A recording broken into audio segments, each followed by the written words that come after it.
Me deja, a ver si me deja compartir.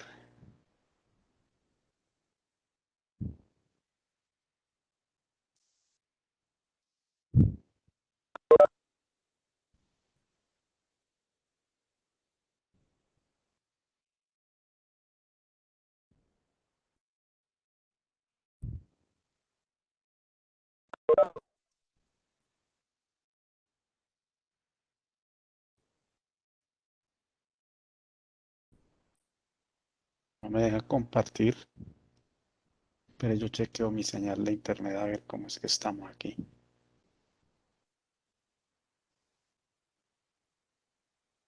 Tengo internet, no tengo problema, es la plataforma la que está molestando.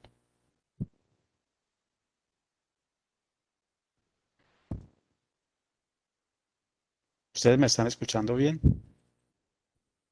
Sí, A ver, ahora sí me dejo compartir, parece.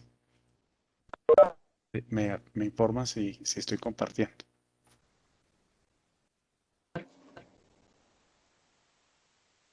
¿Ya está compartiendo? Sí, señor. profe. Bueno, listo. Vamos entonces a mirar hoy un tema que pues normalmente yo lo considero un repaso, eh, pero en el que tengo que hacer énfasis en algunos parámetros que son muy importantes en el tema de los equipos. A nosotros en equipos de construcción nos interesa mucho más las características físicas de los materiales que las mecánicas. Sobre todo porque nosotros los materiales los manipulamos. Nosotros cortamos, transportamos y compactamos. O sea que desde ese punto de vista, nosotros debemos mirar muy bien el comportamiento, más el físico que el mecánico. Sin querer decir, pues, que el comportamiento mecánico no es muy importante. Entonces, la importancia que eso tiene es porque casi todas las operaciones que nosotros hacemos con los equipos, casi todas las actividades en movimiento de tierras, nos interesa conocer las humedades, la gradación, las características del material, si es grueso, si es fino, si cómo se comporta suelto, cómo se comporta compacto. Entonces, nos interesa mucho desde ese punto de vista, digámoslo así, las características físicas. También, entonces, en ese orden de ideas, para nosotros también es muy importante entender el origen de los suelos, entre residuales o transportados. A ver, alguien que me recuerde cuál es el concepto de suelos residuales.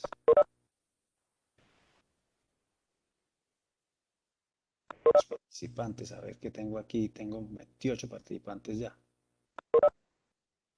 Entonces, a ver, Andrés Garay. Andrés, Señor, ¿qué es suelo residual y qué es suelo transportado? ¿Qué no, entiende profe, usted por eso? estaba O acá, un ejemplo. recuerdo, profe, en este momento la verdad no, estaba tratando de acordarme, mirar, pero no, cuando hizo la pregunta. Entonces, Andrés Felipe Cruz,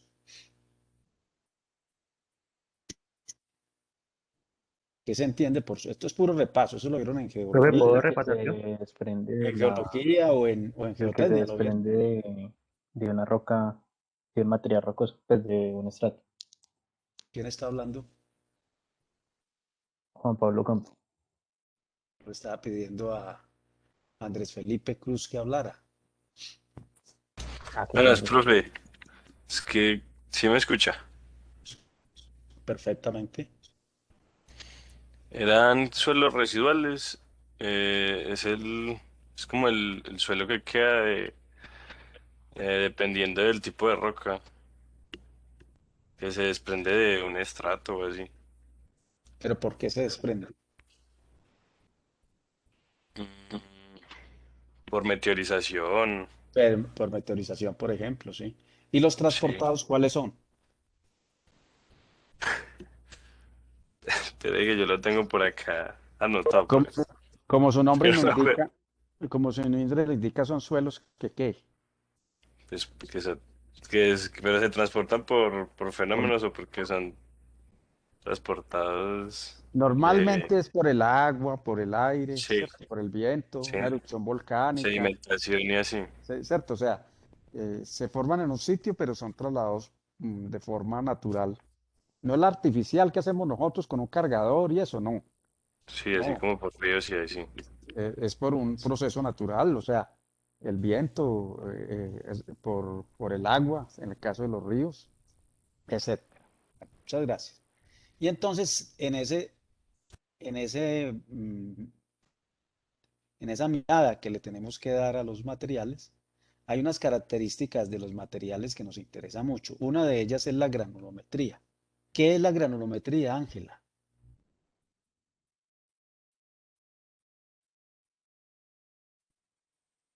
Es la, No, no, es la, Ángela, por favor, le estoy preguntando uno a uno. Tranquilo que ya llega el turno al que quiere intervenir, pero estoy preguntándole a Ángela qué entiende por granulometría.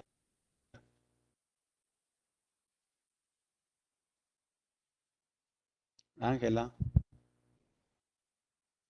no está en clase, Ángela. Bueno, entonces aquí le ponemos como una fallita porque no está. Entonces, Cristian Santofimio. Profe, la granulometría, pues yo la entiendo como la distribución de los diámetros que tienen las partículas de un material determinado. Sí, ¿y cómo es esa distribución? Le falta una palabrita para que le quede perfecta esa definición. Es exactamente eso, pero ¿cómo es esa distribución? De mayor a menor tamaño, Y mayor o menor. de mayor a menor, de los tamices más grandes hasta el 200 y el pasa 200, que son Y los así se finos, ¿sí? clasifican en gravas, en arenas o en suelos finos. Exactamente. Pero eso es una granulometría, ¿cierto? Es la distribución de partículas de mayor tamaño a menor tamaño de un suelo o de un material y ahí en esa clasificación pues el material va a tener una parte gruesa, una parte intermedia y una parte fina. Muy bien.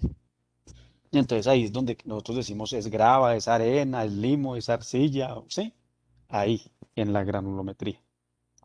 Por eso les digo, esto es simplemente repaso. Y si nos vamos a... Espera, a ver que se me escondió esto. Si nos vamos, se quedó bailando esto aquí.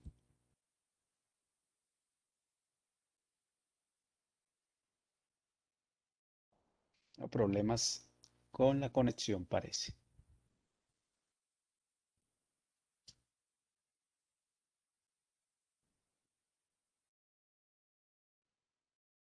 Hace rato está bailando ahí.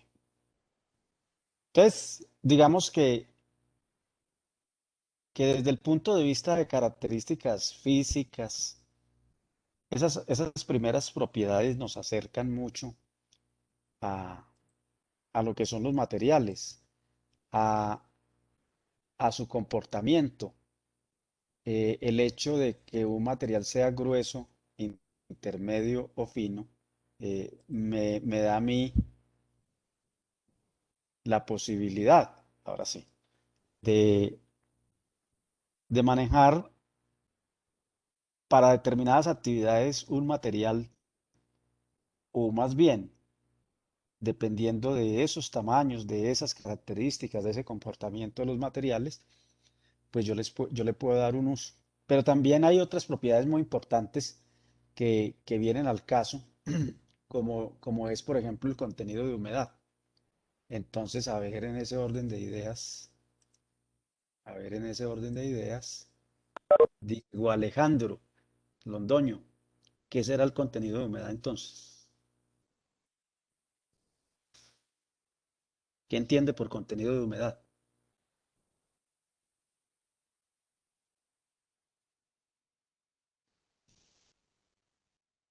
Diego Alejandro,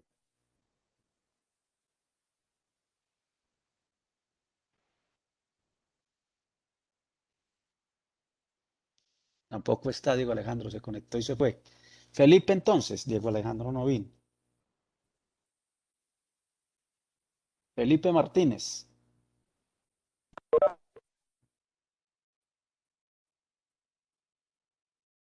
Felipe, Tampoco está. Gabriela, Pero yo Profe, entiendo sí, Gabriela, dime. por el contenido de humedad que es como la cantidad de agua por volumen que tiene un material. Entonces se hace una relación como entre el volumen de los sólidos y la Sí, cantidad de agua que hay. perfecto, eso es. ¿Y uno cómo lo calcula? Coge el material como viene, con esa humedad natural, lo pesa, lo mete a un horno, cuando lo saca del horno lo vuelve a pesar, entonces esa diferencia de pesos me da la cantidad de agua en porcentaje, punto. Es muy Inge, una sencillo, pero pregunta. así es, ¿sí? ¿Quién habla? Luis Carlos, Inge, pero en el campo uno para estar tomando el material y ir al horno, eso no es No, pero no estoy hablando digamos, en el gastar campo, tiempo. Pero no, es uno que en no el puede campo, utilizar el SPI, es que le llaman para medir sí, la humedad. es que usted el contenido de Por- humedad lo mides usted lleva muestras y lo mides en el laboratorio normalmente, pero ¿sí? Inge, Normalmente. si necesitan ese dato digamos, para el momento uno debería utilizar ese instrumento que le Sí, llaman el SPI, ¿cierto? usted puede utilizar eso, ¿cierto? Pero realmente usted el contenido de humedad, ¿para qué lo utiliza? Para después hacer una prueba que es más de densidad seca y densidad húmeda, Sí, para para la buscar el compactación del porcentaje proto. óptimo de compactación. Eso lo hace después. Pero digamos, el contenido de humedad nos da a nosotros unas propiedades, una característica muy importante del suelo. eh, Porque yo cuando estoy haciendo mis perforaciones, mi estratigrafía, mi estudio, pues entonces para mí sí es muy interesante el contenido de humedad y los límites, que no los tengo aquí, el límite líquido y límite plástico para calcular el índice de plasticidad.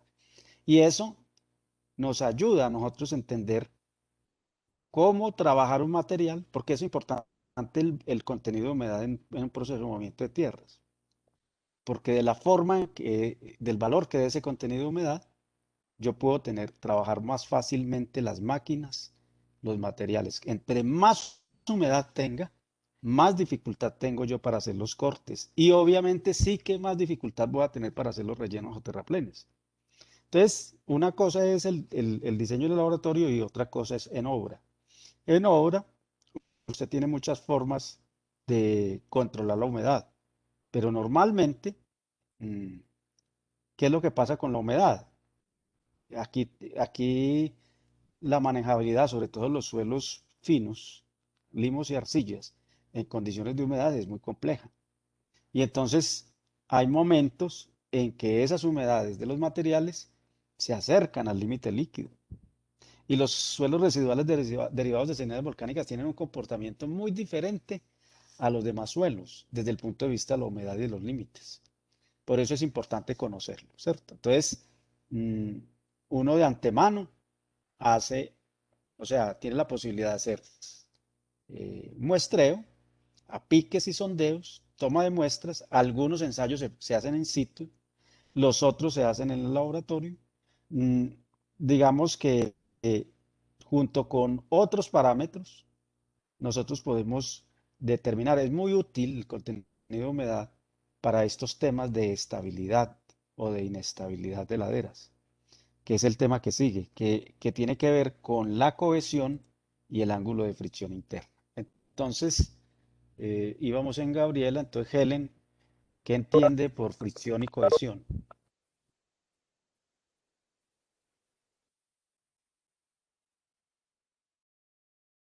Profe, yo pues entiendo por fricción interna como a ese entrelazamiento de las partículas del suelo que hace que resista como pues el deslizamiento.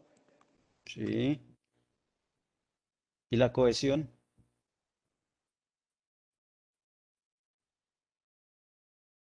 ¿Qué será entonces la cohesión? Esa es como es que no recuerdo bien, como el entrelazamiento entre las partículas mismas del suelo. Sí. Digamos que ambos parámetros, la fricción y la cohesión, son parámetros de resistencia al esfuerzo cortante del suelo. Y entonces, desde ese punto de vista, la cohesión, la fricción, más el peso unitario, se constituyen en parámetros fundamentales para determinar las fuerzas actuantes sobre un talud, sobre un muro o sobre una ladera desde el punto de vista de análisis de estabilidad de taludes. Por eso es muy importante. Hay suelos friccionantes, hay suelos cohesivos, o sea, normalmente los suelos uno no los encuentra puros, los encuentra mixtos. Entonces casi siempre todos tienen algo de fricción y algo de cohesión, una más que la otra. Y ese comportamiento de la fricción y la cohesión en los parámetros, en los valores que dé, pues son parámetros que nos sirven a nosotros para calcular de alguna manera la estabilidad al deslizamiento. Muy bien. A ver entonces, John Arango, ¿qué es permeabilidad? Profe, es como la capacidad del suelo de absorber el agua, de que pase el agua en él. Que pase. Y entonces lo contrario, impermeabilidad, ¿qué es? La capacidad de repelerlo, por eso digamos que ahorita en las carreteras cuando uno construye, uno busca mucho que sea impermeable para que se vayan a los canales ya dispuestos y que no haya charcos. ¿Y qué tal si yo le digo a usted que en el mundo y en la ciencia, en la ingeniería de pavimentos, tenemos unas mezclas que llaman drenantes que hacen todo lo contrario? Ah, sí, ingeniero, Entonces no son totalmente permeables, o sea, hay unas que sí, pero por ejemplo las mezclas drenantes que los españoles han construido carreteras con eso a dos manos, mm, lo hacen con la filosofía no de que la carpeta sea impermeabilizante, sino todo lo contrario, que atraiga el suelo, que traiga el agua y la tire a los lados. Pero la capa superficial de esa carpeta es de una gradación muy abierta. No es, estamos diciendo que es totalmente permeable, pero sí permite una mayor facilidad de drenaje. O sea que se convierte entonces la calzada en, en un gran filtro, si quisiéramos como simularlo así. ¿Ok? sí, señor. Entonces, pues, es clara la explicación. La mayoría de las carpetas que nosotros hacemos, las hacemos impermeables o muy impermeables, pero no siempre. Entonces, eso lo van a conocer más a fondo el semestre entrante cuando vean pavimentos. Muy bien. Y entonces, Joan Sebastián, ¿qué es la expansión volumétrica? Profe, yo Sebastián Guzmán, pues yo creo que sí, bueno, la expansión Sí, volumétrica es como la capacidad de un material como de aumentar sus dimensiones dependiendo del contenido de humedad o no, de un no del contenido de esfuerzo, humedad. de No, un esfuerzo, no, tienes, algo así, ¿no?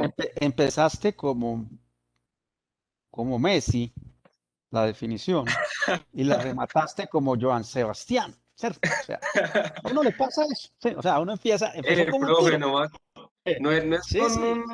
hacer No, no, no, sometido a un no, no, esfuerzo. no, no, no, Bueno, papá, no. listo, profe, ¿cómo es? Ya le voy a explicar a esos que estamos aquí. Ah, listo, Esto es un listo. repaso, y esto es un repaso, pero ese parámetro, ese es el más importante de todos los que hemos visto, siendo todos importantes. Y yo ya los voy a explicar más en forma. Temperatura. No, no, no, lo de la temperatura son los coeficientes de dilatación y todo ese tipo de cosas. No, la expansión volumétrica tiene que ver con el cambio de estado de un material. Al pasar de banco a suelto. Cuando yo tengo el material en un banco y le meto una máquina, un bulldozer, una retro, lo corto, cambio el volumen de banco a un volumen suelto.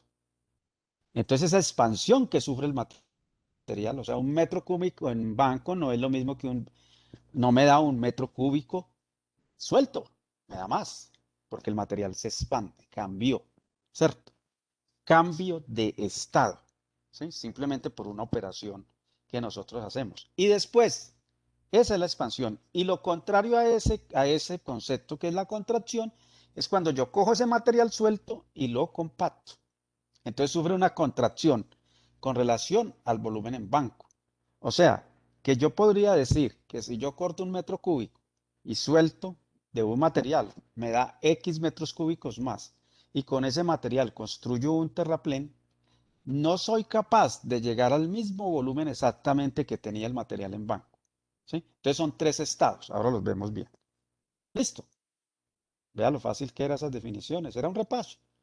Pero todo eso para meternos en el tema de las operaciones fundamentales de movimiento de tierra. Realmente son tres operaciones que uno hace. Excava o corte. O sea, uno hace excavaciones o cortes en cualquier tipo de terreno. En rocas, en suelos finos, en suelos gruesos, en suelos intermedios.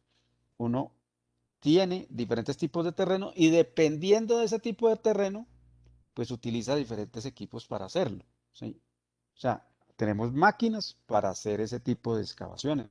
Y ya hemos hablado que en rocas utilizamos perforadoras y dinamita para poderlo excavar, ¿cierto? Pero también hay conglomerados que yo puedo mover en banco, los puedo mover o cortar con los bulldozers o las retros. La otra operación importante, y es muy importante, es el transporte de los materiales, el acarreo. Aquí en el transporte tengo que tener mucho cuidado con ese parámetro porque pues sí, lo hago en unas volqueticas, el proceso no es complicado, pero no me puedo equivocar ni en la distancia, ¿sí? Ni en la distancia del transporte, ni en la cubicación del volumen, porque donde yo me equivoque, pierdo mucha plata. Ahora les voy a poner un ejemplo. Y los terraplenes o rellenos, pues van a variar, los hago compactados en capas en términos generales de 10 centímetros, buscando cumplir el 95 o el 100% del producto estándar modificado según sea el caso. Y ahí lo que hago es simplemente un manejo primero en el laboratorio, al dibujar mediante el ensayo del Proctor la curva densidad-humedad, densidad seca, cuándo voy a tener, o sea, la densidad máxima, en ese momento tendré la humedad óptima y esa es la humedad que yo tengo que calibrar en obra. Volvamos entonces al tema más importante, que es la expansión o un factor de carga que llamamos. La expansión volumétrica lo que me mide es un cambio de volumen de un material que está en banco a suelto. Cuando está en banco, el material está en estado natural. Cuando lo acarreo en las volquetas está en suelto. Y cuando hago los terraplenes o los rellenos está en compacto. Entonces tendré tres estados. Volumen en banco, volumen de acarreo suelto y volumen compacto en terraplén. Otro concepto que es muy importante tener en cuenta como concepto es la densidad. Precisamente el concepto de densidad, que es la relación de un material, del peso del material por unidad de volumen, yo puedo tener las diferentes densidades de los materiales, densidad húmeda y densidad seca. Densidad de los materiales, especialmente cuando compacto, y con esa comparación de densidades, yo puedo calcular el porcentaje de compactación. Y el abultamiento o expansión es cuando el material pasa de estado natural a suelto, entonces se abulta, se aumenta después de que se ha perturbado. Cuando hablamos de perturbado es que se ha intervenido, se ha excavado y se expresa como un porcentaje del volumen en banco. Miremoslo aquí más en detalle. Yo normalmente cuando paso al tema contrario de la expansión y paso es de reducir la densidad del material de banco a suelto y de suelto a compacto, el material sufre una contracción. Entonces la relación entre densidad en banco y densidad compactada me da la contracción. Entonces es un juego de densidades y se expresa en kilogramo por metro cúbico en banco o kilogramo por metro cúbico compacto. Y la expansión, que es el tema que a mí más me interesa que ustedes manejen, nos da la posibilidad de que un material, estando en banco, ¿sí?, sea posible, cuando esté suelto, calcularlo con ese volumen en banco, afectándolo por un factor de carga o factor de expansión. Entonces, ¿por qué sigo insistiendo con la expansión todo el tiempo? Porque es que la expansión me mide el volumen de transporte. Y el volumen de transporte normalmente es acarreo, es caro, es costoso. La compresibilidad es mucho menor y entonces las preguntas que me hago yo, ¿cuánto tengo que cortar en un banco para poder transportar un unos metros cúbicos y con esos metros cúbicos hacer un terraplén. Entonces, cuando yo tengo el primer caso, que es el volumen original en banco, es que yo excavo con cualquier máquina y el volumen se aumenta y tengo expansión. Entonces, el volumen en banco se calcula como el volumen suelto cargado por un factor de carga. Y en el caso 2, el del volumen compacto, cuando se compacta, entonces nosotros lo que hacemos es disminuir ese volumen, cogemos el volumen suelto y lo afectamos por un factor de carga que se llama contracción. Aquí es expansión y aquí contracción. Entonces, ¿por qué explico eso? Porque voy a poner un ejemplo. Voy a poner un ejemplo. Y les voy a explicar cómo lo manejo yo en las obras. Mi primer contrato, la primera licitación en la que yo participé hace aproximadamente 35 años, muy recién graduado, en esa época nos permitían a los recién egresados, eh, nos clasificaban en las entidades por categorías, no como ahora. Entonces en cada entidad uno se escribía con la sola tarjeta profesional, uno se podía escribir, entonces uno quedaba en categoría quinta con el solo hecho de ser ingeniero. Y en esa categoría quinta era donde estaban los chiquitos. Y eso tenía hasta la primera categoría, que eran las grandes empresas. Entonces uno podía, en la medida que iba haciendo obra y haciendo récord, ir subiendo de categoría. En esa época, entonces, lo primero que hacíamos nosotros era inscribirnos en todas las entidades para participar en las licitaciones.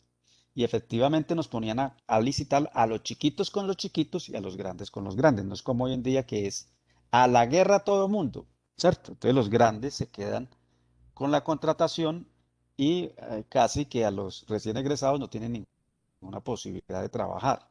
O sea, porque le piden experiencia, pero no le dan la oportunidad de que adquiera la experiencia. Entonces, sacaron una licitación en la Secretaría de Obras Públicas del departamento. Me presenté, la licitación era para construir el relleno de la vía de acceso al matadero de Córdoba. Perfecto, yo fui a la visita de obra, nos dieron los pliegos, nos dieron las cantidades de obra y nos dijeron, coticen, plazo de ejecución 2 meses, y listo. Entonces, yo no lo quise hacer, o sea, el presupuesto estaba hecho para hacerlo de forma manual, el relleno y todo, con rana, con capas, lo mismo. El banco quedaba ahí al frente, un talud que había al pie de la carretera. Entonces, afortunadamente yo había estudiado con el hermano de uno de los dueños de una empresa grandísima que había aquí de maquinaria, se llamaba Tecnovías. Y entonces yo apenas vi eso, pues, como yo estudiaba allá en esa casa me conocían y yo estaba familiarizado con las máquinas y todo desde que estábamos estudiando y a veces nos llevaba el hermano pues del compañero de estudio, nos llevaba a trabajar.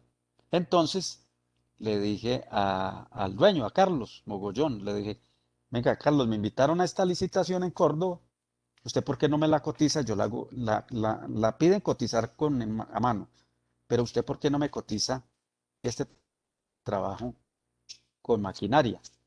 Entonces, listo, me dijo, sí, yo le cotizo. Entonces me cotizo y sobre la base que él me cotiza, entonces yo coticé.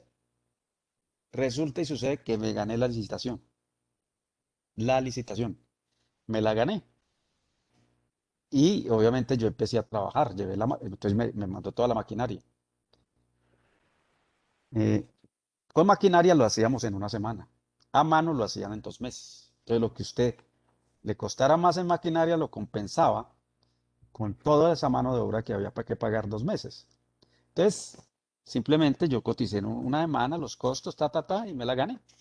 Entonces, cuando fui a empezar el trabajo, el interventor me dijo, usted no lo puede hacer con maquinaria porque lo cotizó, nosotros lo presupuestamos a mano. Y le dije, no, ustedes piden hacer un relleno compactado, yo lo voy a hacer y con maquinaria me va a quedar mejor. O sea, usted no me puede poner las reglas de juego de cómo yo lo hago. Dígame, contróleme que lo haga bien.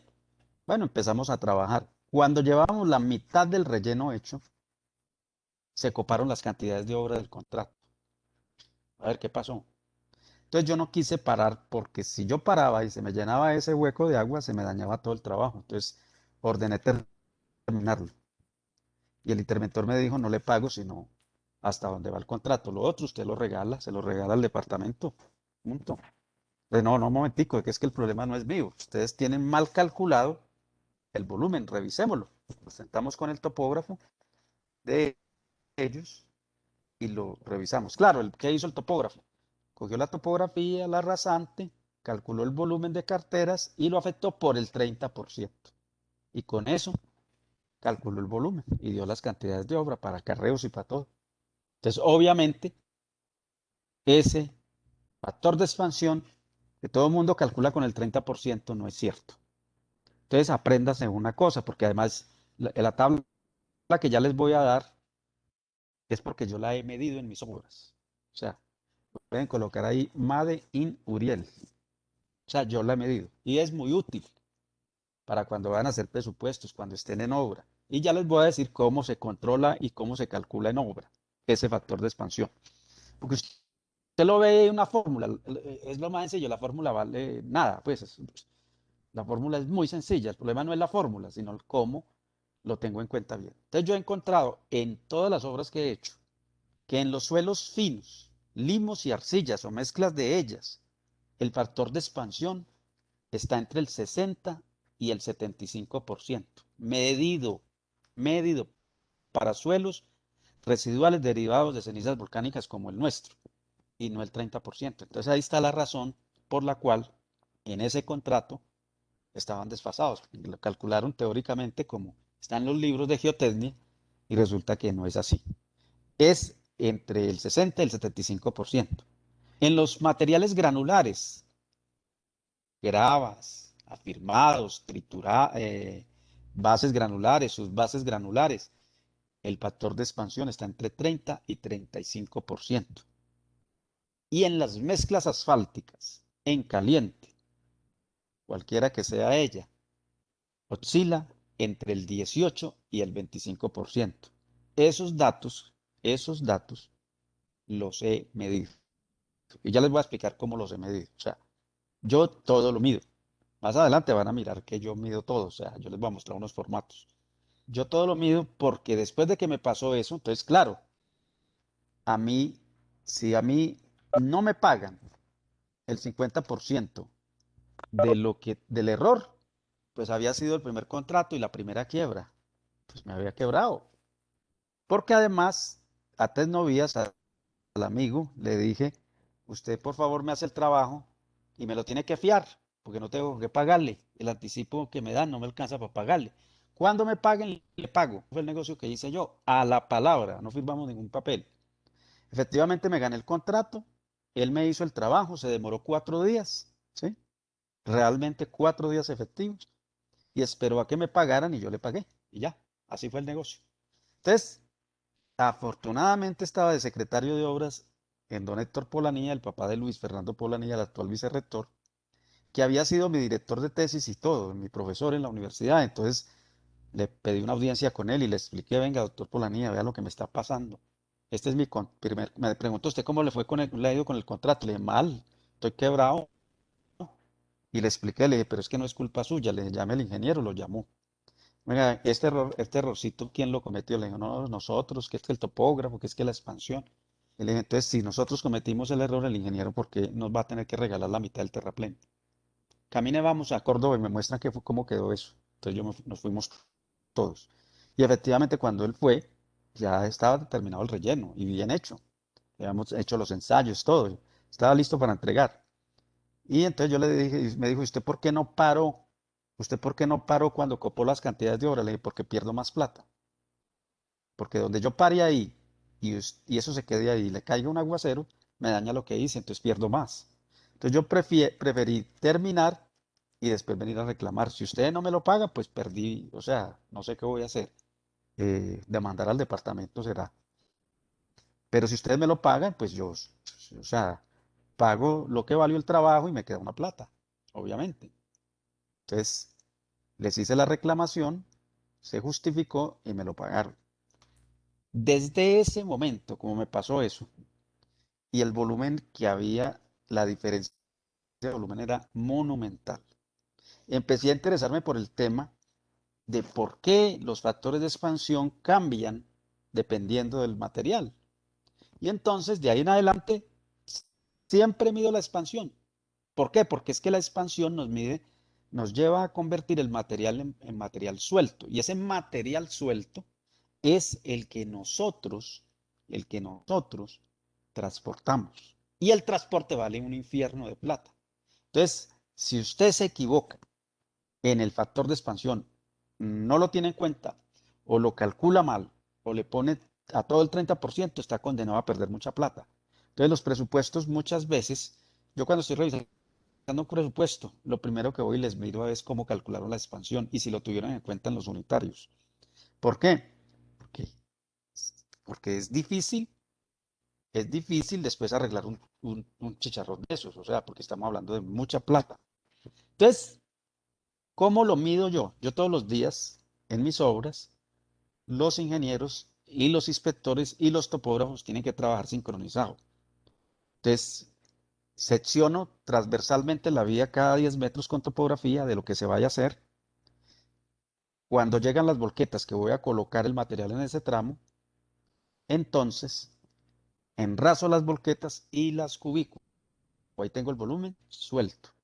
Se hace el trabajo, llámese una subbase, llámese una base, llámese una carpeta, se compacta y cuando terminan la comisión de topografía me echa niveles y me calculan el volumen compacto. Entonces tengo el volumen suelto de las volquetas y el volumen suelto compacto colocado. La relación entre los dos me da la expansión y eso lo puedo medir por cada tanda de material que yo lleve. Entonces yo tengo un cuadro todos los días. Ahora los muestro, en las próximas clases los muestro un cuadro. Y al ladito la expansión. Cuando esos valores, como a mí me pasan reportes los ingenieros todos los días, yo los chequeo. Cuando esos valores se me salen de los rangos que les acabé de dar, ¿sí? No están en esos rangos, voz de alerta, algo está pasando ahí. O calcularon mal el volumen de compactación o compacto o relleno, o calcularon mal la cubicación de las volquetas. Entonces yo entreno a mi gente para hacer un control y entonces eso nunca se me sale de las manos, pero porque lo controlo. Porque yo no quiero tener esos líos, ¿sí? Yo no quiero que después, no, es que, ¿cómo le parece que está desfasado en 1 millón de metros cúbicos de transporte en una obra grande? Ponga a 2.000 pesos metro cúbico, kilómetro, 1 millón. Bueno, que no sea 1 millón, que sean 100.000. Y póngalo a 2.000 pesos metro cúbico, kilómetro, ¿cuánto billete es? Entonces, este tipo de cosas yo se las doy, no simplemente porque tenga que cumplir un compromiso académico, que de hecho lo tenemos que cumplir, de hecho, eh, lo tenemos que hacer y lo hacemos, sino además porque es muy importante para nosotros eh, estar muy seguros de las cantidades de obra y especialmente del rubro de transporte. Que tengamos claro cuánto tenemos que cortar, cuánto tenemos que cargar, cuánto tenemos que transportar y cuánto tenemos que compactar. Y a todo eso hay que ponerle precio, ¿sí? Bueno, 1 metro cúbico uno lo pierde, listo. Tengo un desfase de 1 metro cúbico, vaya y venga. Pero normalmente esos desfases no son de 1 metro cúbico, son muchos metros cúbicos. Y entonces multiplique y eso en costos es muy grave. Es muy grave para los ingenieros cuando están haciendo el presupuesto que no lo calculen bien. Y es muy grave para el que esté contratando que no revise y se vaya con un error de esos. Porque después esos errores son muy difíciles de corregir. Entonces, de manera que les doy ese mensaje, eh, digamos, importante para todos. Eh, es un consejo. Yo les voy a mostrar en el capítulo 4 los formatos que uso para manejar eso, los formatos de control. Espero que todos esos formatos que yo les regalo les vaya a ser de utilidad en la vida profesional. Yo sé que sí, porque después, con los años, los estudiantes ya ingenieros me llaman, botan las memorias y me empiezan a pedir, profe, ¿usted se acuerda que usted me enseñó tal cosa? ¿Usted por qué no me vuelve y me regala el archivito en el Excel? En estos días una ingeniera me estaba pidiendo el de tarifas horarias, que apenas lo vamos a empezar a ver. Que vea que es que necesito estar trabajando por aquí en el túnel del Toyo y él está trabajando con la interventoría y tenemos una discusión de tarifas horarias y resulta que usted nos enseñó muy bien eso, pero yo boté se me perdieron las memorias y entonces no tengo el archivo, la plantilla para calcular. Yo no les enseño cosas que no los vayan a utilizar después. Muchas de esas cosas que yo les enseño tienen es un objetivo y una aplicación. ¿Preguntas hasta ahí?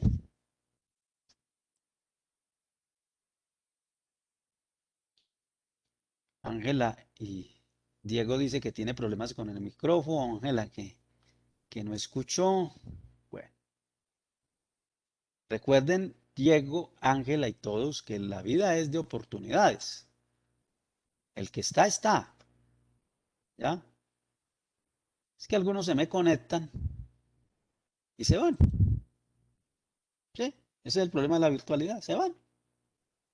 Entonces, a veces me da a mí por preguntar y entonces los cojo fuera de base, ¿cierto?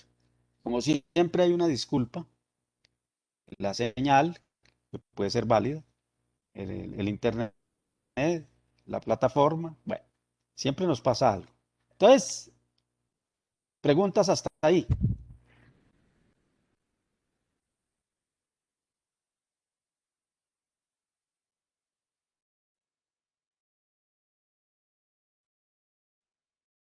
Dudas. Profe, ¿me puede Inque, repetir los coeficientes? Limos vuelvo, 60 75, grabadas. limos y arcillas, o sea, suelos finos, entre 60 y 75%. Afirmados, bases y sus bases, entre el 30 y el 35%. Y carpetas asfálticas entre el 18 y el 25%. ¿Sí?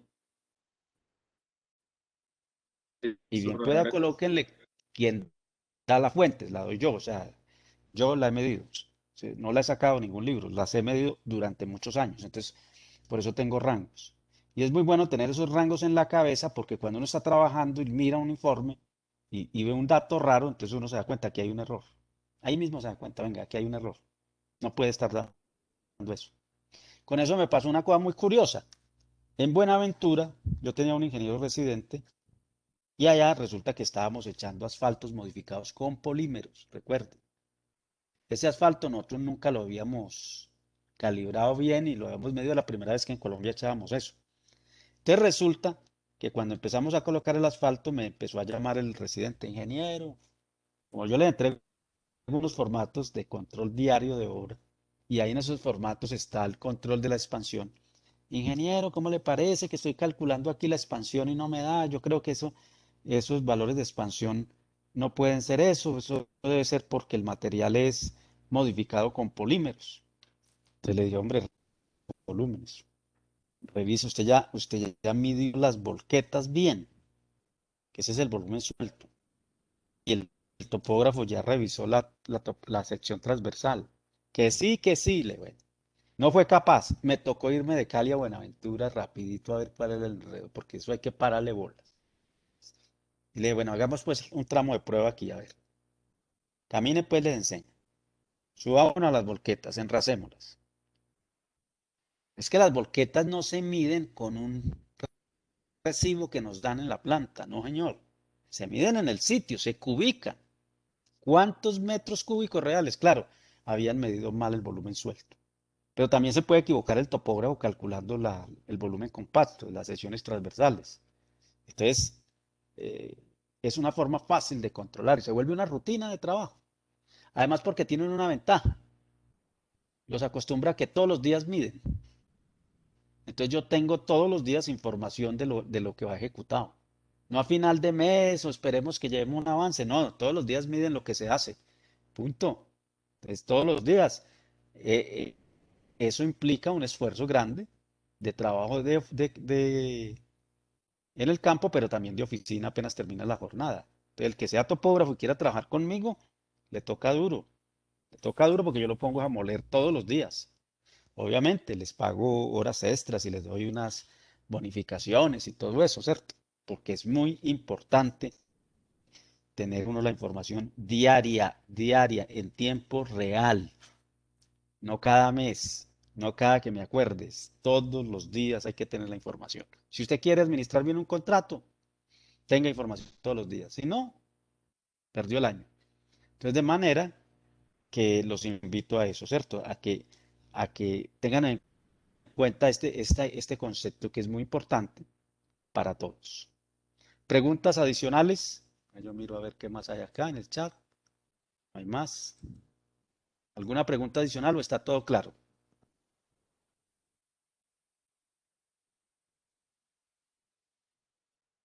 Bueno, parece que está todo claro. Vamos a mirar entonces algunos factores que afectan el empleo de los equipos de construcción. Uno de ellos es la ubicación del área de trabajo.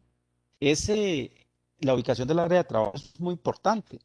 Miren, hay sitios muy inasequibles para trabajar. No es lo mismo que el trabajo quede en la Tebaida, Quindío, Colombia, a que sea en Buenaventura, a que sea en el Urabá, a que sea en el Chocó, a que sea como nos tocó a nosotros un trabajo en, en Mumbú, en límites entre Antioquia y Chocó, donde es muy difícil el área como tal, donde las condiciones de trabajo son bien complejas, las condiciones de conseguir los materiales, la mano de obra, ¿sí? Ese tema de la ubicación del área de trabajo, siempre recomiendo a todos es que cuando vayan a hacer un trabajo y lo vayan a cotizar, primero vayan al sitio, no con Google Earth, no vayan. Y uno cuando va al sitio entonces tiene una radiografía completa, dónde queda, cómo es el clima, cómo es la gente. Hay buenas fuentes de material, hay buenas ferreterías, hay buenos proveedores, hay mano de obra, encuentro maquinaria, encuentro equipo, me suministran fácil el combustible, hay un banco cerca, en fin, o sea, las vías de acceso son fáciles o no. Mejor dicho, cómo son los materiales, cómo es el clima, en fin, uno hace una lista de chequeo interminable. Y eso solamente se da si uno va. Si uno va y conoce. Si usted no va, mide las distancias, cuántos kilómetros hay de aquí a aquí, cuántos kilómetros es la carretera, si es una carretera, a cuántos kilómetros de ahí está en las fuentes de materiales, a cuántos kilómetros está el combustible, o todo queda como un ponquecito, así como si todo fuera en Armenia. Sería maravilloso, pero resulta que no es así. Entonces, ese tema de la ubicación del área de trabajo nos involucra a nosotros en atender una cosa, una recomendación que siempre les doy. Es demasiado importante la ubicación, es clave. Hay que vivirla, hay que ir al sitio, hay que ir con una listica de chequeos, va uno con una lista de chequeo.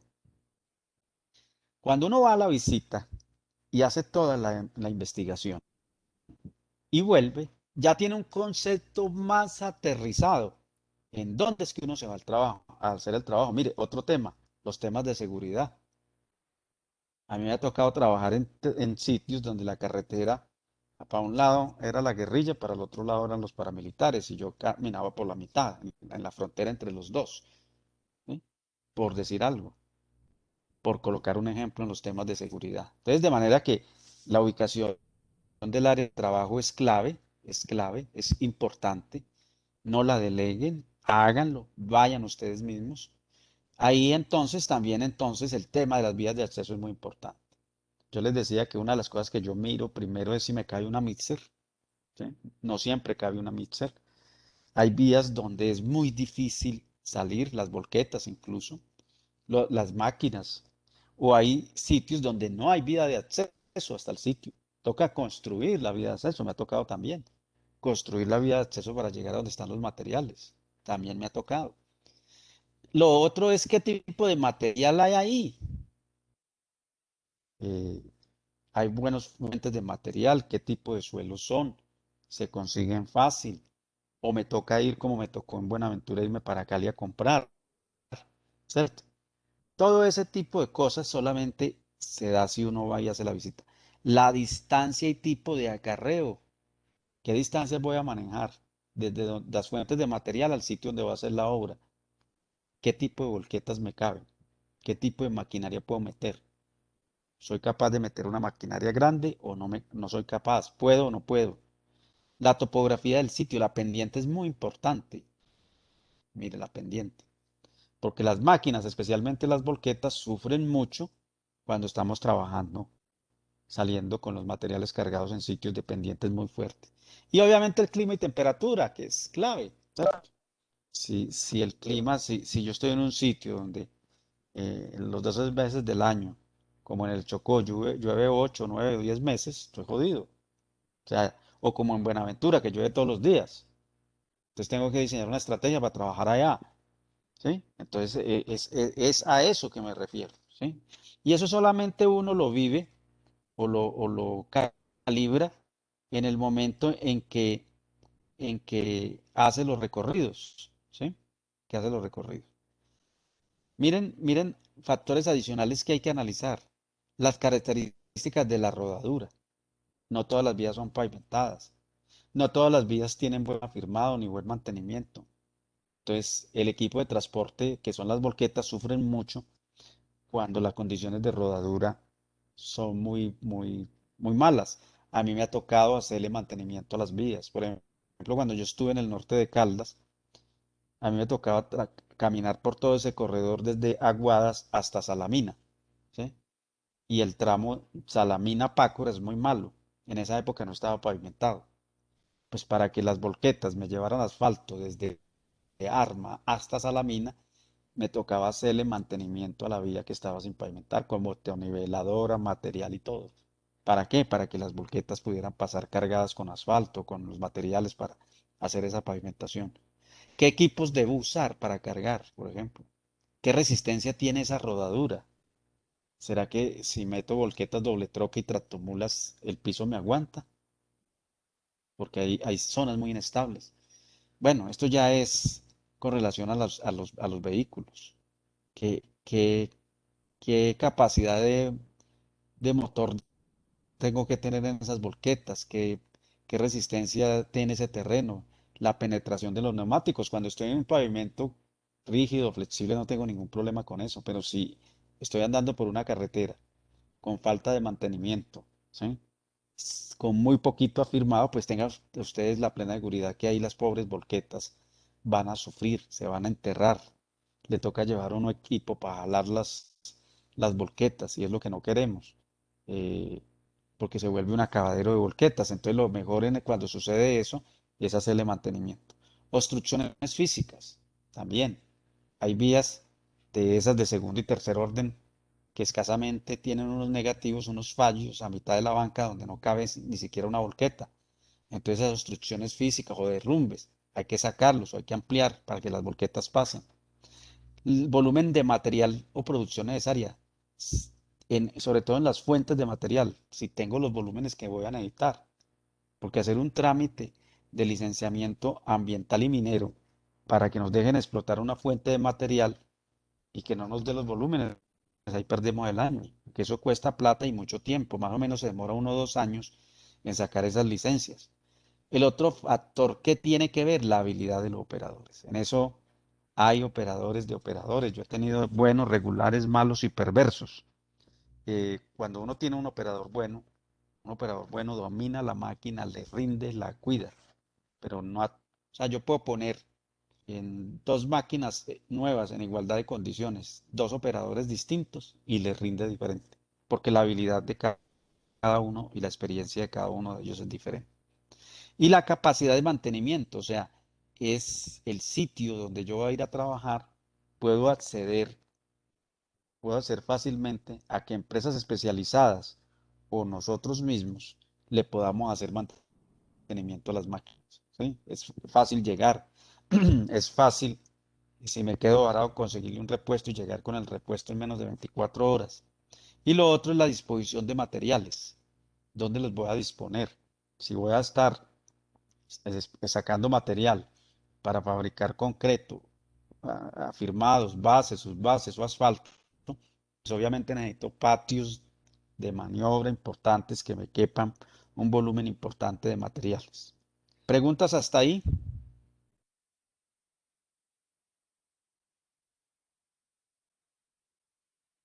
¿Dudas?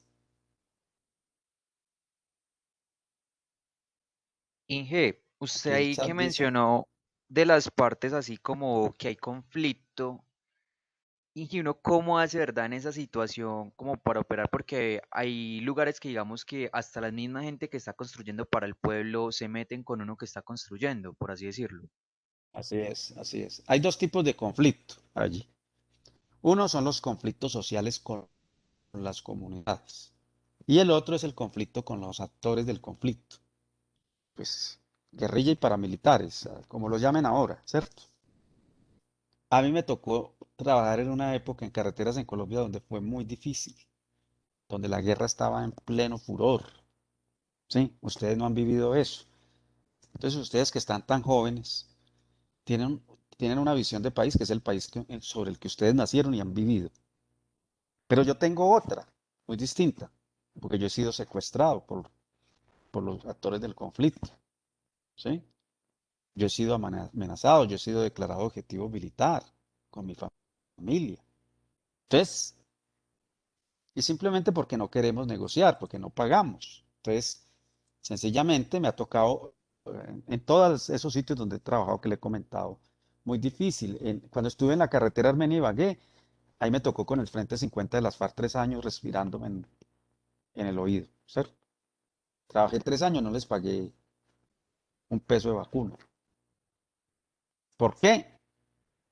Ahora les voy a explicar por qué en todos los casos. Sí, ya les voy a explicar por qué. Porque desafortunadamente nosotros en la carrera de ingeniería no nos enseñan ese manejo de conflictos. ¿Sí? Yo lo aprendí en el posgrado que hice en mi especialización de administración de empresas. Yo soy especialista en eso. Entonces ahí vi unas materias de riesgos, manejo y resolución de conflictos, materias. Nosotros estudiamos en un convenio que hubo hace mucho tiempo, hace como 20 años estudié yo eso, ese posgrado, en un convenio con la Universidad de los Andes. Y, y miren, tuve profesores muy buenos. Y ahí nos dieron las herramientas, es una de tantas, porque muchas de las otras de administración de las obras las aprendí en el posgrado. Entonces esa combinación de la experiencia mía con carreteras con el posgrado me ha sido muy positiva, pero para mí ha sido muy útil que en ese posgrado yo viera esas materias. ¿Por qué? Porque entonces te enseñan cómo, no solo cómo trabajar a presión, sino cómo tomar decisiones, tanto en casos de conflictos con la comunidad como en casos de conflicto con los actores del conflicto que teníamos en ese momento. Entonces te dan las herramientas.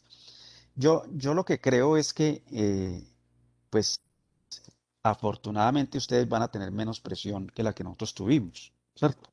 Eh, o sea, ustedes van a poder trabajar un poco más tranquilos, pero, pero no está de más decirles a ustedes que ese tipo de temas es muy complejo de manejar. O sea, se maneja más es con estrategia, con inteligencia, que con el corazón. Y yo, por ejemplo, en el caso de la línea, ¿sí? Yo lo manejé eh, con inteligencia. Entonces, yo le hice contrainteligencia al tipo al emisario que me mandó las FARC a, a presionarme. Ese emisario trabajaba conmigo. O sea, yo no sabía y me habían infiltrado unos guerrilleros dentro de los obreros. Y yo no sabía que uno de ellos era tan importante. No sabía. Yo vine a ver eso después. Y ellos hacen inteligencia a uno. Entonces yo al tipo me lo eché al bolsillo y yo le hice contrainteligencia a él. Y finalmente, pues funcionó porque aquí estoy contándoles el cuento. Hicimos la obra, no pagamos un peso y él decía que ellos a mí me cuidaban. No, yo no sé si eso será cierto o no, pero que ellos a mí me cuidaban. Y sencillamente porque les daba trabajo, ellos estaban ahí como camuflados, diría yo. No sé cuántos tendría infiltrados. Entonces, ese es un tema muy difícil de manejar. Es un tema muy difícil de manejar, eh, porque eso te quita el sueño, porque porque pasan muchas circunstancias y más casi 3 años que yo estuve ahí en esa carretera. Mm, Por eso digo, y lo apliqué. Después, cuando estuve en Sevilla, la Uribe, me tocó el bloque Calima, ya las autodefensas, eso es otro cuento. Nos tocó lidiar allá con ellos. Después me fui para Guadas, Salamina y el norte de Caldas y me tocó el grupo Cacique Pipintá de las autodefensas. Eso es otro cuento. Y entonces, y del río Arma para allá estaba Karina, la guerrillera de las FARC. Entonces, yo como experiencia, ¿qué les puedo decir? Yo les puedo decir es que eh, hay que ser estratégico en el manejo, hay que ser cuidadoso en el manejo, hay que ser reservado en el manejo, porque la vida de uno y de las personas y de los que trabajan con uno van a depender mucho de cómo uno se comporte. Y ahí se le acaban a uno la berraquera, y perdóneme la palabra. Ahí no vale que usted sea muy guapo, ¿sí? Ahí lo que vale es que usted sea muy inteligente. Eso es lo que vale. Ah, no es el más guapo, ellos son más guapos que nosotros, en ese sentido. Uno está a merced de ellos. O sea, yo cuando estuve en el norte de Caldas, los tipos me retuvieron para hacerme el pedido. Y en esa entrevista, secuestrado que estuve, ellos me decían, nosotros aquí somos la ley, ingeniero, es que usted aquí no lo tome como que lo estamos extorsionando, sino que usted nos está pagando un impuesto que en vez de pagárselo al Estado colombiano, lo paga a nosotros y nosotros le garantizamos la seguridad. Aquí no se mueve una hoja sin que nosotros nos demos cuenta y sin que nosotros demos la orden, ¿sí? Y era verdad. O sea, yo me pude dar cuenta en el tiempo que yo viví por allá que eso era verdad. Y, y realmente, pues todavía en ese caso no sé por qué estoy contando el cuento, porque es que yo no les quise pagar y me declararon objetivo militar a mí y a mi familia, ¿cierto? Entonces yo me tuve que venir de allá volado, a esconderme, dejé ese contrato allá tirado, bueno, eso fue todo una película, eso me quitó muchos años de vida, eso pues, le quita a uno muchos años de sufrimiento y lo pone a replantearse a uno muchas veces, yo por qué estoy metido en estos cuentos. No, no es porque yo estoy metido en estos cuentos, sino porque este país era así. ¿Sí? Porque me tocó a mí ejercer en una profesión, en un área que me gusta tanto, donde uno está tan expuesto, porque finalmente ahí a usted no lo protege sino mi Dios, y ya, y se acabó. Pero, pero la verdad, en todos esos casos, me ha salvado mucho eh, las herramientas que me dieron en el posgrado de eso. Lo otro es cuando estuve en Buenaventura, quizá uno de los sitios más calientes donde yo he trabajado en Buenaventura. Ese año que yo estuve allá aprendí muchas cosas. Y hoy digo con tranquilidad, si me dan un contrato a dedo, regalado por los millones que sea, no voy a trabajar allá. Porque no vale la pena. La vida y la tranquilidad vale más plata que toda la plata del mundo que uno se pueda ganar. Uno ya está expuesto. En Buenaventura están todos los actores del conflicto de este país. ¿Sí? Entonces, allá hay fronteras invisibles, habían casas de pique, había cosas que yo nunca había visto, no había conocido. eh, Allá cobraban la vacuna diaria, allá eh, nos ponían horarios, yo no podía trabajar después de las 3 de la tarde. El gobierno me puso cada 200 metros un soldado sobre la carretera y con todo y eso a la media cuadra picaban la gente. Es decir, una cosa impresionante. Yo nunca había vivido una cosa de esas. Y lo de menos era todas esas condiciones adversas que teníamos de trabajar, era el clima. Lo de menos era el clima, lo de menos era las tractomulas, lo de menos era fabricar ese asfalto modificado, lo demás era eso, más los conflictos sociales que también no faltan. Comunidades que se quejan, le hacen paro a uno porque entonces uno no emplea a toda la gente que ellos creen que puede consumir un proyecto de esos, o porque no están de acuerdo que el proyecto pase por ahí, por el sector de ellos. O sea, todo el tema social sí que es importante, entonces uno tiene una estrategia ahí de trabajo social muy importante, pero esa es más fácil de manejar. La otra es muy difícil. Yo celebro mucho que mis hijos, tengo 2 hijos ingenieros civiles, y ustedes, que son como mis hijos, no les haya tocado vivir una Colombia como como la que me tocó vivir a mí trabajando en ingeniería. Yo celebro eso, a mí me da mucha alegría. O sea, a mí me da tranquilidad. Yo siempre he dicho eh, que a veces la gente comenta, critica y cuestiona sin haberlo vivido. O sea, es muy fácil sentarme yo aquí en Armenia a decir, a hablar sobre ese tema o a cuestionar si un proceso de paz está bien o está mal, ¿cierto? Porque pues si yo estoy aquí en Armenia, no ha pasado nada, pues listo. Y a mí que me han pasado cosas, no me han pasado cosas tan graves como muchas familias que las han desplazado y las han matado en este país por ese conflicto. Entonces, pero yo sí agradezco mucho, mal hecho como sea, que por lo menos, con todos los defectos del mundo, la herencia que tengamos hoy, que todavía tenemos problemas de ese tipo, no sea la que me tocó a mí. No sea la que me tocó a mí en el Alto de la Línea, no sea la que me tocó a mí en Aguadas, no sea la que me tocó en Sevilla y no sea la que me tocó en Buenaventura, pero especialmente las primeras. Y no sea por qué, porque hoy en día más o menos podemos trabajar. Miren, aquí estuvo tan jodida la cosa que usted corría, hubo una época que usted corría peligro o riesgo de ser secuestrado para ir de Armenia a Pereira. De Armenia a Pereira, por Dios.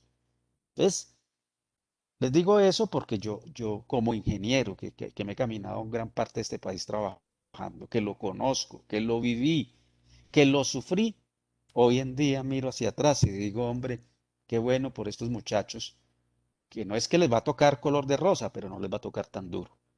No es que no esté pasando nada, sí, hay zonas muy difíciles, ¿cierto? Hay zonas muy difíciles todavía en Colombia, hay departamentos muy difíciles. Yo trabajé en el Cauca, por ejemplo. Yo trabajé en el Cauca, imagínense que yo tuve que trabajar en una carretera, la carretera que va de Santander de Quilichao a Toribío, y Toribío es el pueblo colombiano que más ataques de la guerrilla ha tenido en toda su historia.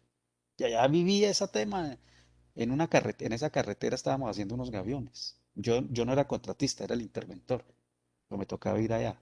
Y lo viví porque uno llegaba hasta determinada parte y el ejército le decía a uno, de ahí en adelante es a su suerte, papá, nosotros no vamos por allá ni lo vamos a cuidar, ingeniero. Hágale a a la mano de mi Dios. Y usted sabe dónde estaba metido. Y trabajé en todo el norte del Cauca, ¿sí? Trabajamos en el norte del Cauca. De manera que cuando uno lo ha recorrido, lo ha vivido, lo ha sufrido, pues tenemos un poquito de respiro. Y yo aspiro que de aquí a ¿cuánto? Un año, 2 años, que ustedes se estén graduando, este país haya superado mucho el tema de la pandemia y haya muchas posibilidades de trabajo. Las posibilidades de trabajo no están aquí en Armenia, están por fuera. Ojalá en la reconstrucción de este país, en muchas zonas que tengan menos nivel de desarrollo que el Quindío, está el trabajo para los ingenieros. Muchos de ustedes no son de aquí, y están en sus pueblos y saben que lo que les estoy diciendo no es mentira. Eh, Ojalá nunca tengan que enfrentarse cara a cara con un comandante de esos, de los actores del conflicto. Eso no es fácil, eso no es fácil. Eso solamente los que lo hemos vivido, y que gracias a Dios estamos aquí contando el cuento, entendemos qué es eso, ¿cierto? Y simplemente por el hecho de ir a trabajar a zonas donde estaba prohibido trabajar, a zonas donde tenía otros dueños, a zonas donde el Estado no llegaba nunca.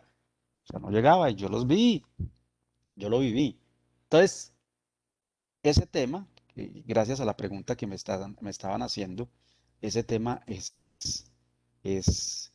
manejarlo con mucho cuidado, con mucha inteligencia, con mucho miedo, porque los que son muy guapos les va mal. O sea, que no es que yo sea el más guapo, no. Y todo eso lo manejé con mucho miedo, pero con el cerebro y la cabeza bien puesta y echándole mano a las herramientas que me enseñaron. Por eso digo, en pregrado, en la Facultad de Ingeniería no nos dan esas herramientas. Yo las adquirí en otro lado. Y por eso valoro mucho que yo haya tomado tarde, porque yo ya llevaba más de 10 años graduado cuando me tomé la decisión de hacer esa especialización, esa. Si hubiera sabido antes qué tan importante iba a ser para mi vida, lo había hecho más antes, lo había hecho antes, mucho más rápido. me ha servido mucho, o sea, y les cuento, me he ganado más plata siendo gerente, director, jefe de toda una cantidad de ingenieros en obras muy grandes, gracias a ese posgrado, que en muchos trabajos de ingeniería que he hecho. Me gané el concurso para ser gerente de la RAD del eje cafetero hace un año, hace más de un año. Sacaron un concurso de méritos en los 3 departamentos con unos requisitos muy altos. Me presenté a última hora, presenté las pruebas, exámenes, entrevista y ocupé el primer lugar y me tuvieron que nombrar. Bueno, a los 6 meses los gobernadores que llegaron me sacaron porque no tenía, como era lógico, respaldo político, pero les gané. ¿Y saben qué pesó en mi hoja de vida? Pues claro, la experiencia como ingeniero, como todo ese tipo de cosas, esa especialización, esa, esa especialización. Por ello yo a ustedes les doy consejos buenos, les doy consejos buenos, muchachos, hay que seguir estudiando, de que estudien, terminen ingeniería, no se queden ahí con el título de ingenieros. No, si quieren ser competitivos, si quieren salir adelante, si quieren eh, progresar, incluso mejorar sus ingresos, denle valor agregado a la profesión y ojalá hagan una maestría, un posgrado en una buena universidad. Ahí sí es clave, o sea, ustedes están estudiando en una facultad de ingeniería muy buena, pero nuestra universidad no tiene ese menú de oferta académica de maestrías y posgrados, pero cuando lo van a hacer, háganlo en una universidad muy buena. Eso marca la diferencia, da goodwill, es una excelente carta de presentación y le da valor agregado para mejorar sus ingresos, para posicionarse.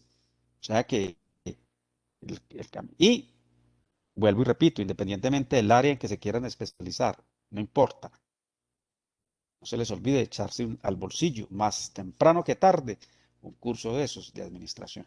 Ustedes no saben lo que a uno les sirve, o de gerencia, pues, si quieren. No saben lo que uno aprende, no saben lo útil que es. Y miren, lo digo por experiencia. Yo me gradué hace 23 años de mi especialización en administración y, y esa combinación de ingeniero civil, experto en carreteras y pavimentos y especialista en administración, que es transversal a todos los procesos, le da a uno un manejo, una visión, unas herramientas para muchas cosas. Ahora, porque estamos hablando de equipos y de cómo manejar esas circunstancias. Pero no solamente eso, son muchas cosas, son muchas herramientas que uno adquiere. Y por eso también recomiendo en una buena universidad, no es, o sea, una formación académica buena, ojalá una universidad tipo Universidad Nacional, ¿cierto? Que es la mejor universidad académicamente que tiene este país, lejos.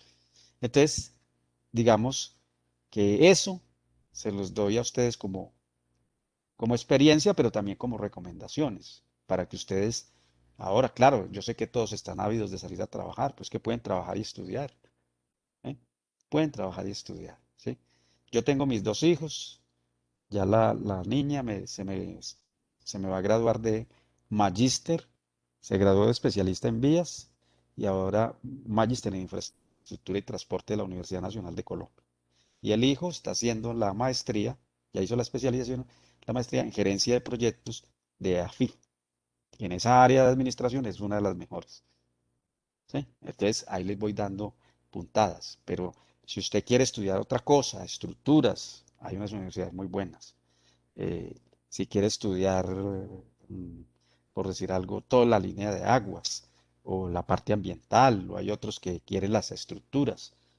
eh, Sepan escoger dónde van a estudiar, porque eso va a ser para toda la vida. La carta de presentación es muy importante y sobre todo la formación académica que les van a dar. ¿Alguna pregunta adicional después de este comercial? Profe, yo te iba a preguntar algo. Sí, Cuando tú mencionabas sobre los lugares que estaban como tan alejados que a veces ni siquiera tenían como vías de acceso para la maquinaria y eso, y que sí, por ende al ingeniero le tocaba como construirlas, podrían haber casos donde eso aumente tanto como el presupuesto que ya no sea como viable realizar sí, la obra. Sí. sí, Helen, claro, indudablemente, a eso es que yo me refiero. O sea, si yo voy a un sitio y sé que no puedo llevar los materiales y tengo que construir la carretera y hago mi presupuesto y la carretera vale tanta plata entonces eso lo debería pensar la entidad que hizo el presupuesto oficial, pero a veces no piensan. Entonces uno antes de meterse, por eso hay que ir, porque es que no, pues ¿cómo te parece que me gané este contrato? Mire, gracias por la pregunta. Un día, con la empresa que yo trabajaba, que trabajé en la línea, eh,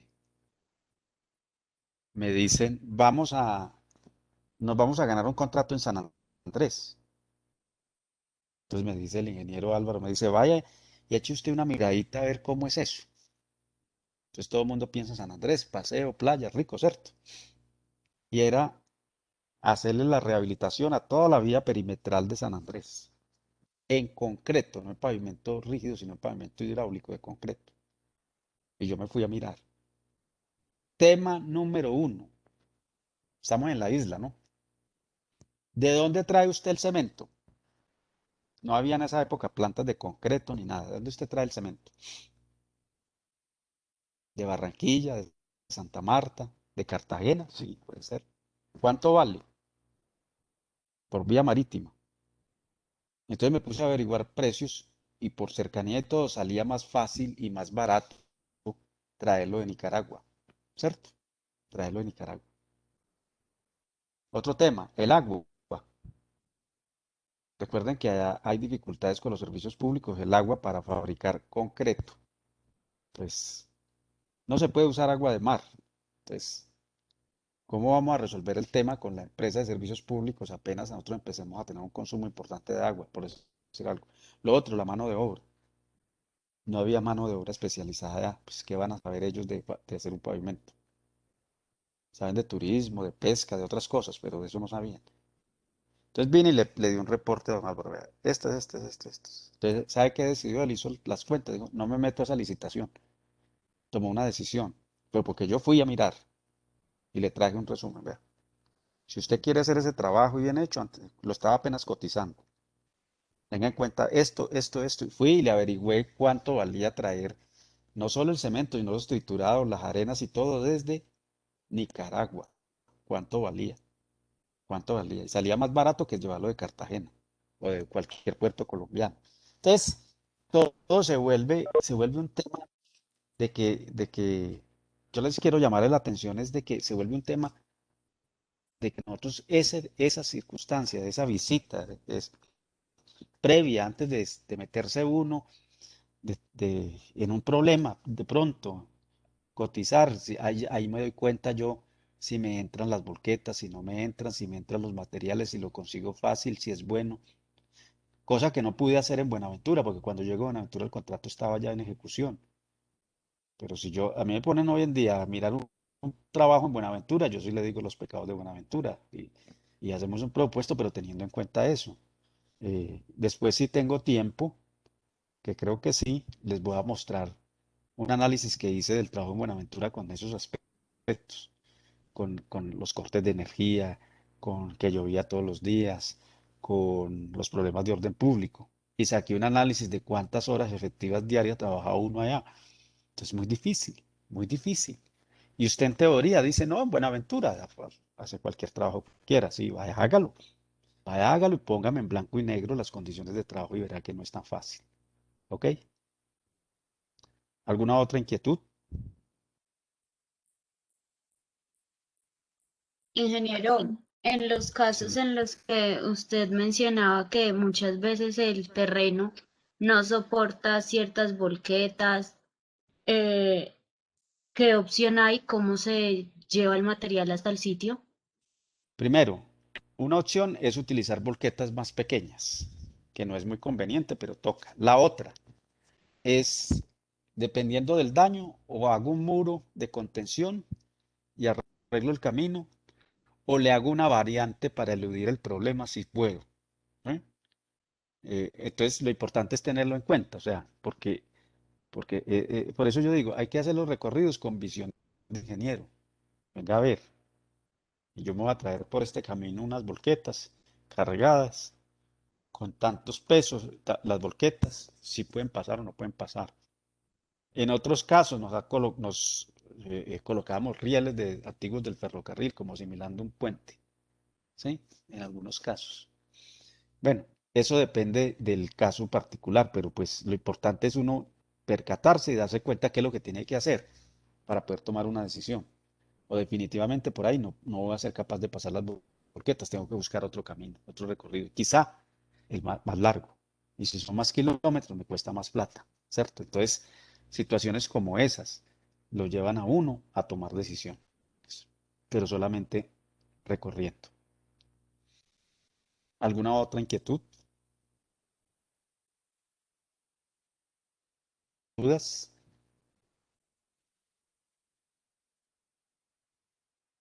Bueno, los voy a dejar descansar, sobre todo a los que tienen examen conmigo ahora, una media horita para que se relajen antes del examen. Y los otros compañeros, recuerde que en equipos tenemos examen el 9 de abril. Hoy tengo exámenes con los que están viendo Construcción 1 conmigo. Les deseo una feliz Profe, tarde. eh, Sí, yo le escribí por el correo que si nos sí, podría habilitar la asesoría. sí, Antes nos sí. quedamos. Ustedes se quedan, claro. Ok, a los demás compañeros, feliz tarde. Profe, muchas gracias. Hasta luego, Ok, ingeniero. bueno, Gracias, ingeniero. bueno.